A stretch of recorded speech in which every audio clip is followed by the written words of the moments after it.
பேசுறது எல்லாமே நம்ம சுடர் கேட்டுடுறா. கேட்டுட்டு ரொம்ப கஷ்டமாயிடுறா. கஷ்டமாயி அந்த பொம்மை இருக்குல்ல, அந்த பொம்மை கிட்ட அவங்க அம்மாவை நினச்சி அபிகிட்ட பேசிட்டு இருக்கா. அபி நீ எப்படி இருக்க, நல்லா இருக்கேன்னு சொல்லிட்டு அவள் என்னங்க பண்ணுவா பாவம். அவளுக்கு அடைக்கலம் தான் கொடுக்க முடியும் சுந்தரால. அவருக்கு வசதி இல்லை. அவர் என்ன பண்ணுவாரு, இல்லை சரளா எனக்கு இன்னும் சுடர் அப்பா பற்றி எந்த விஷயம் தெரியல. அது விஷயம் வந்து அபியை பார்த்தா தான் தெரியும் அவர் எங்கே இருக்காரு ஏது இருக்காருன்னு. அது வரைக்கும் கொஞ்சம் பொறுத்துக்கோ. நீ படிக்கிற விஷயத்துல மட்டும் கொஞ்சம் யோசனை பண்ணுன்றாங்க. இந்த மாதிரி யார் சும்மா இங்கே மசமசன்னு பேசிட்டு இருக்காதுங்க.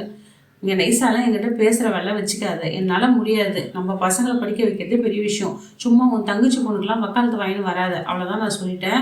என் கடுப்பேற்றாத, என் கண்முன் நிற்காதுன்னு சொல்லிட்டு இந்த சரளா வந்து திட்டி தீர்க்குறாங்க. இந்த சுந்தரம் வாயடிஞ்சு போய் என்ன பேசுன்னு தெரியல, ரொம்ப கவலைப்பட்டுட்டு போயிடுறாரு. ஒரு பக்கம் இந்த கருணா குழப்பத்தில் இருக்காங்க. நம்மளுக்கு யார் அன்னோன் நம்பர்லேருந்து ஃபோன் பண்ணுறா, பார்வதி கொண்ட விஷயம் நம்மளுக்கு அபிநயம் மட்டும்தான் தெரியும், வேற யாருக்கு தெரியும் இவன் நம்மளை பிளாக்மெயில் பண்ணுறான்னு, அவன் யார் இவன் யார் இவன் சொல்லி ஒரு குழப்பத்திலே இருக்கான். ஒருவேளை அபிக்கு தெரிஞ்ச ஆளான்னு சொல்லிட்டு யோசனை பண்ணிக்கிட்டே இருக்கான்.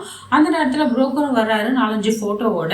வெற்றிக்காக பார்த்துருப்பா. வெற்றி வந்தாலும் வெற்றி இந்த ஃபோட்டோலாம் பாரு உனக்கு பிடிச்சிருக்கான்னு கேட்குறான் இந்த கர்ணா ஃபோட்டோலாம் எடுத்துகிட்டு வந்துடுற பொண்ணு யாருக்கு நினைக்கிறான் இவனுக்கான்னு சொல்லிட்டு கிண்டல் பண்ணிட்டு இருக்காரு.